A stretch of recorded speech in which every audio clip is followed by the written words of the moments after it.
नहमदुहु व नसल्ली अला रसूलिहिल करीम। एक सवाल हमारे पास रावलपिंडी से आया कि ये जो हज़रत सैयदना जुनैद बगदादी रहमतुल्लाह अलैह की करामत बयान की जाती है कि आप एक दफ़ा कश्ती पर सवार हुए, कश्ती डूबने लगी तो आपने उस बंदे को कहा या जुनैद कहो। उसने अल्लाह अल्लाह कहना शुरू कर दिया, कश्ती डूबने लगी। जब या जुनैद कहा तो कश्ती तैरने लगी, ऊपर आ गई। तो इस पर कुछ लोग एतराज़ करते हैं, ये किस तरह हो सकता है कि अल्लाह का नाम कहा जाए और कश्ती डूब जाए।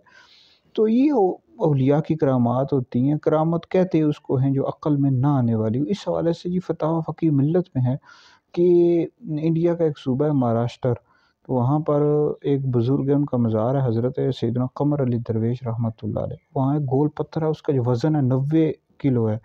ये तभी उठता है जब आपका नाम लिया जाए, हज़रत क़मर अली दरवेश रहमतुल्लाह अलैह का नाम लिया जाए। जब अल्लाह कहा जाए तो नहीं उठता। अब ये इसमें क्या राज़ है, अल्लाह ही बेहतर जानता है। तो ये औलिया की करामात होती हैं, अक़ल में नहीं आने वाली। करामत कहते हैं उसको हैं जो अक़ल में ना आने वाली। तो ये या जुनैद वाला जो वाक़या है इसको बयान कर सकते हैं, कोई हर्ज नहीं है। ये करामत होती है औलिया की। अब इसमें क्या राज़ होता है ये अल्लाह रब्बुल इज़्ज़त ही बेहतर जानता है।